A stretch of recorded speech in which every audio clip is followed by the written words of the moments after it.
sunu gan Cheikh Ahmed Tidiane Dieng salaamaaleykum. waaleykum salaam wa rahmatullah. ñu ngi lay dalal jàmm contrôleur aérien nga maanaam ñi nga xam ni ñooy wax avion yi fu ñuy jaar ci asamaan si far sax nga jiite wala boog nga nekk secrétaire général association professionnelle des contrôleurs de la circulation aérienne au Sénégal waxtaan wi nag du leen lu dul la xewoon ca aéroport Blaise Diagne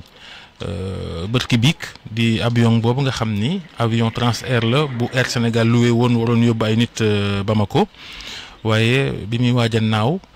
mënta naaw mu génn sax piste bi dugg ci mboy gi amul nag ku ci ñàkk bakkanam sant yàlla waaye gaañu yi am na ñu ko am muy ñi doon dawal avion beeg ñi doon wajaase terewul nag mu doon musiba wala xaw a doon musiba boo xam ni mënoon naa doon aw jéye goo xam ni mën naa jur lu gën a garaaw est-ce que fi ñu toll nii naam enquête yi tàmbale na mënees naa njort ni am na loo xam ni ci avion bi la wala ci ki koy dawal wala lu mënti doon yow loo gis. waaw sëñ Babacar ñu ngi leen di nuyu aussi mbooleem auditeur Radio Futur Média di nuyu aussi tous les travailleurs de l'aéroport man nag dama yaakaar ne domaine bu sérieux bu mel ne aviation civile doon yéeme lool ñu def conclusion bu gaaw ndax damay fàttali ne moyen de transport bi gën a wóor ci àdduna mooy roppalaan te su ma joxee benn exemple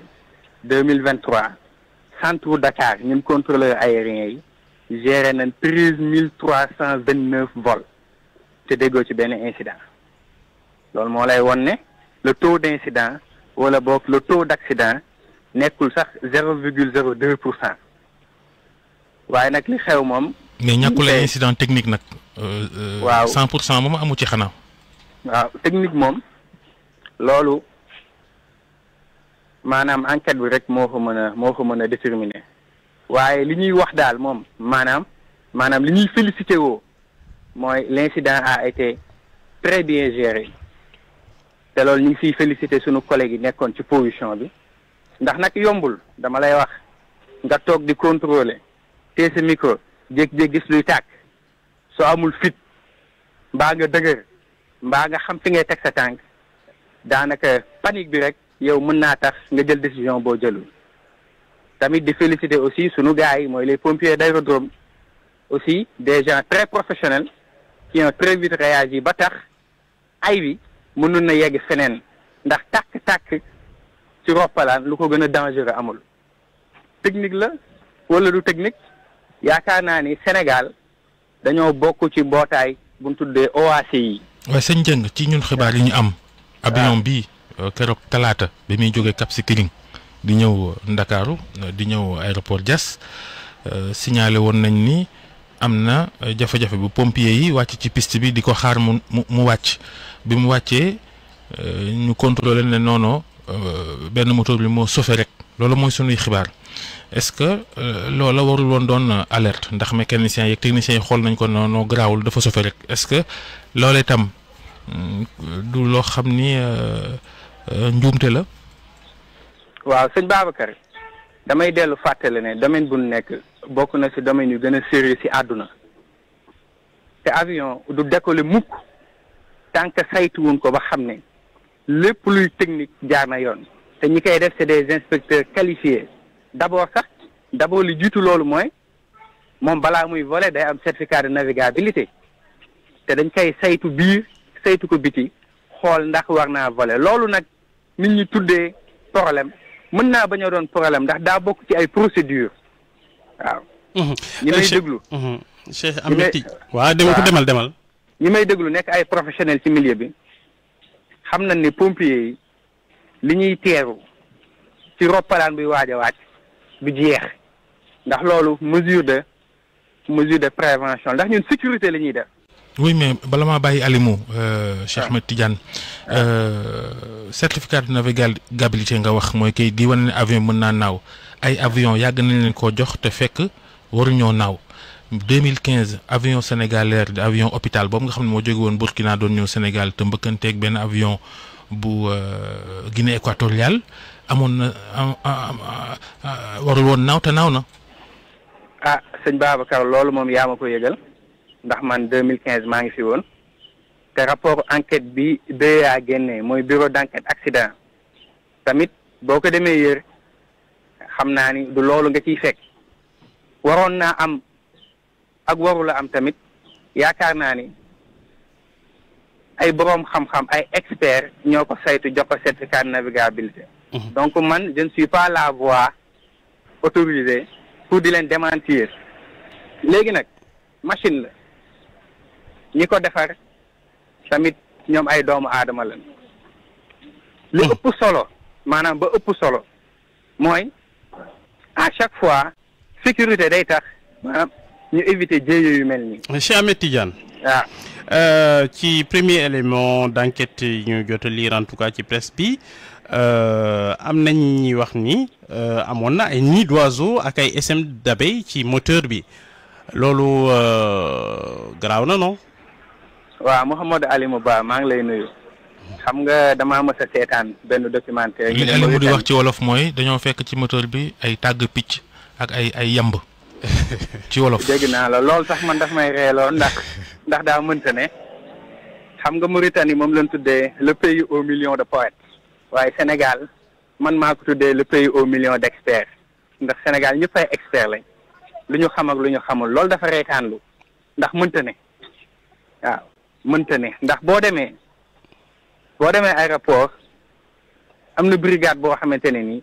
loolu rek la ñuy liggéey l'effarouchement du risque animalier te avion balaa moo départ loolu mënta ne moteur bu am yambak bu am picc avion nag mën na décoller jël picc waaw ñun suñu domaine ñu ngi ko tuddee buzz track loolu te du loolu moo am fii presse nag yaakaar naa ni moom ñoom dañuy def recoupement information léeg-léeg tam da ciy am lu jub waaye nag léeg-léeg it moom. ci wàllu woowu lay itam nee nañ ñi du avion boobu moo waroon naaw c'est au dernier moment ngeen dem wuti boobu ci lañ dem wuti boobu indi ko dernier moment. waaw loolu moom cuisine interne compagnie aérienne Air Sénégal la te man de si li ma yëg xam ko mooy compagnie Air Sénégal yàgg na collaborer ak compagnie étrangère te may wax tamit ne compagnie étrangère fierté la ci Sénégal waaw di nuyuwaale aussi au passage commandant Fall ndax sénégalais bu jub ak ku xam roppalaan li muy coûter nga am ci ñeent ba juróom di développer le secteur de l'aéronautique kooku dañ laa war a féliciter. mais roppalaan bi sëñ Dieng roppalaan bi gis nañ ci ay xibaar ne am na 30 ans fanweeri at di ngeen faral di wax ni at bi du ci dara dëgg la am. loolu du dara ci avion 30 ans maanaam ci luy jar ay milliards si loo xamante ne ni chaque année damay fàttali chaque année dañuy renouveler certificat de navigabilité bi te chaque instant inspecteurs yi dañuy dugg ci avion bi saytu ko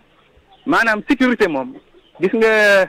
suñu domaine bi ñu nekk dafa am lu ñu tuddee redondance mbir mu ne ñaar la fa waaw mbir mu ne ñaar la fa sécurité sax moo tax mbir yi demee nii ndax maara day taali mënoon naa gën a ñaaw 30 ans moom wax dëgg yàlla. mais loolu à condition que ñu koy réviser di ko xool régulièrement et puis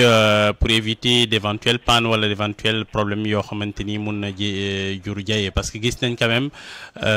yenn avion yoo xamante ni day naaw ci africain ci en tout cas dans la zone Afrique centrale léeg-léeg nañu mel day doy waar surtout bu fekkee ni vol yi c'est à l'intérieur du pays lay dem. waaw gis nga stigmatisation bi ñuy def réew ñu li Afrique dafa law ba bu yàggee sax dafay reytaanlu ndax Malaisie foofu benn avion daal dina fa daanu réer ne mër Canada ci bis yi ñu mujj tamit am na fa ay incident bu Malaisie bi moom ci zone des du Bermude xaw ma nu mu tuddati boobu feeñul ba léegi triangle des Bermudes non boobu sax duggul woon triangle des Bermudes boobu dafa réer carrément dafa disparaître sunu géej gii Océan Atlantique en 2008 tamit waa Air France seen avion daanu na fi. bi jógee Brésil. voilà jóge Brésil dem France c'est-à-dire sécurité rôle am mooy fexe ba jëyee sax bu dee am ñu maîtriser ko ba kenn du ci loru waaye nag li ma la wax rek lii am yëpp c'est des cas vraiment très rares te lii nii tant que demuñu ba am rapport d'enquête définitif mënuñoo wax te damay fàttali ne rapport d'enquête bii am police mbaa mu am gendarmerie bokkul ak bii am ci aviation civile rapport d'enquête bi ñuy def fii dans notre domaine c'est pour prévenir les éventuels incidents yi waaj a ñëw. léegi ci rapport d'enquête bi mun nañ ko xaar à partir de quel moment généralement classique bilan la. maanaam temps bu mu war a jël la. waaw normalement. vraiment bu enquêteurs yi tamit ñoom dañ leen war a bàyyi ñu liggéey ak seen tey bakkan ndax waa BA c'est des professionnels damay fàttali ne Sénégal fii ci Afrique professionnels yi ñeewuñu benn réew waaw. léegi nag ñoom temps bi nu yaakaar ne mën na jël 6 mois mën na jël 1 an l'essentiel dafa am principe fondamental boo xamante ne nii dafa am ci enquête accident moom mooy l'indépendance de l'enquêteur kon enquêteur kenn du ko influencer sax bay dem di ko jox délai waaw. dafay bàyyi mu liggéey. ci même ci presse bi tamit gis nañ ni ay problèmes hydrauliques ay fuites d'eau presse bi wane na ko itam. ci enquête yi début d'enquête bi. ah kon nag dama yaakaar ni enquête boobu presse la ko def. waaw mais xam nga enquête bi moom enquête kat yee koy def. mais ay laaj moom sampu laaj moom mënta ñàkk ci yu ni mel ndax tey jii yàlla moo def sutura yëf yi mënoon naa gën a garaaw. 79 clients ñoo yéegoon ci kaw avion bi. boole kook ña fay liggéey ci biir mooy dawalkat yeeg ñiy toppatoo nit ñi 79 passagers amoon na sax 2 bébés yu nekkoon ci biir yàlla. def sutura mais muy Air Sénégal gi nga ni ñoom daanaka lépp nice Transair itam ñi ci yéeg léeg-léeg seen xel day teey Air Sénégal yàgg naa am ay avion yu taxaw ci tarmac lonkonteeg mbëkkanteeg boo waxuñu waxi tardeeg yooyu bu fekkente ni aéroport Blaise Diagne ñi ngi naan aéroport bu performant la am na luñ ci mën a débat Air Sénégal ak Transair itam faaw nu teg ci baaraam. waaw sëñ Babacar da ngaa boole ci benn laaj juróomi laaj yoo xamante ne ni dañoo uute ndax boo nee performance su aéroport ça n'a rien à voir ak performance su compagnie aérienne. oui bien sûr. te Air Sénégal nag mooy sunu compagnie nationale waaye nag bu nu waxee dëgg te yàlla tax njaw moom def na xambin c'est-à-dire war na mën a gën a dox te loolu aussi vraiment on interpelle les nouvelles autorités ndax gis nga réussite ak ndam sëñ Babacar li koy doxal ci réew mooy nga jël ñi xam mbir yi jox leen ko ñu doxal ko ndax Sénégal ñàkkul loolu. Transair tamit vraiment li ma waxoon rek laay waxaat fierté nationale la ndax ñun ñuy liggéey ci domaine bi ba su yàlla sàkk ñu gis ay compagnie yu daanu waaw dama lay jox rek firnde. fële na la ci Afrique du Sud seen compagnie bi bokkoon na ci compagnie yi gën a mag ci àdduna dafa daanu te ñoom ñoo ñu ëpp doole fuuf maanaam pour wax la ne gérer compagnie du lu yomb léegi nag performance bi man dama lay duutal baaraam ne en 2023 gérer nañ plus de 7000 mouvements 7000 laa 7000 juróom-ñaari junni man ci ay mouvement yoo xam te ne soit dañuy wàcc soit dañuy yéeg fii ci AIBD te déggoo ci benn incident retard nag. loolu moom doy na waar di parce que boo xoolee départ yeeg arrivé yi ci aéroport bi liñ ci am fanweer par bés bëriwul de. liñ ci am fanweer bëriwul de. fanweer yi yéeg ak fanweer yi wàcc bëriwul lim ci am bëriwul de. peut-être ëpp na loolu. ëpp na loolu waaw da ngay dem ci page yu boo demee ci page Facebook waa AIBD sax di nga gis foofu les statistiques. boo xoolee carte avion yi naaw itam fii sunu asamaan si day yaraax lool boo yéegee gis avion yi ne gàññ feneen. sama waa yow daa mel ni flat rate rek ngay xool di traqué waaye nag xam naa doo ko xool guddi moo tax ndax bëccëg bi Afrique dafa nekk zone boo xamante ne ni li fi avion di ñëw du bari avion yi ñoom dañuy préférer dem Europe parce que ñoom seen dëkk yi dañoo am ay normes par rapport aux nuisances sonores moo tax boo demee si aéroport yu mag yi guddi gi da ngay gis ñoom ñëpp suñu réew yi la ñuy ñëw waaye fii moom ñun ñeewuñu benn dëkk ci trafic te dama lay wax l'indice de performance déet waay sëñ bi maa la ko wax ñeewuñu benn dëkk fii ci Afrique de l'Ouest centrale ci trafic te l'indice de performance mooy yow ñaata roppalaan nga gérer yow si at bi ñaata incident nga ci am. Ethiopian Airlines loo ci wax. waaw ñoom ñooñu raw te dama lay wax de position géographique du Sénégal moo gën position géographique Éthiopie loolu moo tax ma ne la sunu compagnie aérienne bi war nañoo gën a mën a liggéey. nee ñu am na compagnie yoo xam ne wàcc Banjul mbaa Praia ca Cap-Vert moo leen gënal wàcc Sénégal ndax seen seeraay. seeraay waaw loolu moom beneen politique la. ah mi ngi noonu nag. waaw loolu moo tax sànq ma ne la da ngaa posé question boo xam te ni dafa am juróomi branche ndax tey jii suñu aéroport bi dañ koy jox waalaas ñoom ñoo indi seen facturation seeraay beeg ñàkk a seeraay bi man yëguma ne wàññeekute am na ci liy wàcc fii Ndakaaru wala boog fële ci jas lan moo tax position bi lan moo tax selon yow su ma juumul booy quand même 737 yi su ma juumul commencé nañ bëri ay incidents dans le monde. waaw loolu moom dëgg la parce que depuis 2019 ak l'ANR amoon na incidents yu bëri ba réew yu bëri sax dañ ne woon bëggatuñu 737 max daal di naaw seen jaww ba Boeing jàkkonte ne ay jafe-jafe yu bari maa ngi koy déglu sax seen élément bi ngeen def tey suba loolu nag ba léegi gaa yaa ngi saytu lan moo ko waral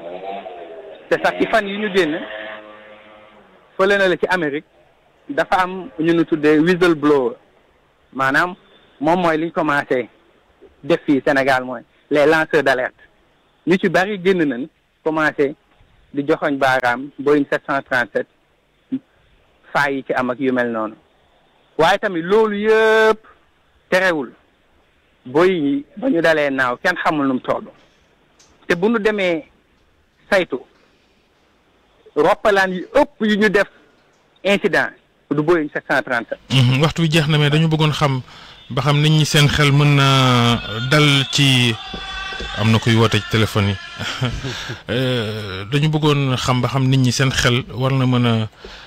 dal am déet gannaaw li xew ci aéroport Blaise Diagne ak Air Sénégal ak Transair. sëñ Babacar damay wax gaay bu nu tëddee nelaw seen ginnaaw bandañ ndax sécurité la ñuy liggéey sécurité tey la gën a am doole te Air Sénégal li may wax je lance un appel aux autorités sénégalaises war na mën a nekk compagnie aérienne bi gën a performant ci Afrique te Transair tamit wax naa la doomu Sénégal moo ko samp di lu raar nag fii ci Afrique. waaw nañu gën a liggéey rek ndax Lomé sax mi ngi ñuy bëgg diir mbagg lool ci wàllum aéroport waaw Lomé moom bi ñu rawee ci seen compagnie bi du tey. waaw Askaay moom vraiment c'est une compagnie. kon nag on doit tout relativiser dans ce pays là. waaw loolu moo tax ma ne la fëgg dënn beeg dañoo performant ak. compagnie nationale fierté. xam nga dafa am il faut tout relativiser. Lomé Togo moo ñu raw. waaw sëñ Babacar xam dafa am loo xamante ne nii cëru liggéeykat la waaye daa am loo xamante ne nii cëru ñu yor réew mi la. jërëjëf loolu moo tax sànq dama ne la nañ di teg ci place yi nit ñu ko xam. bien merci Cheikh Ahmed Tidiane Dieng. secrétaire général association professionnelle des contrôleurs de la circulation aérienne au Sénégal jërëjëf Alimo jërëjëf Soxna Naata. RFM Matin.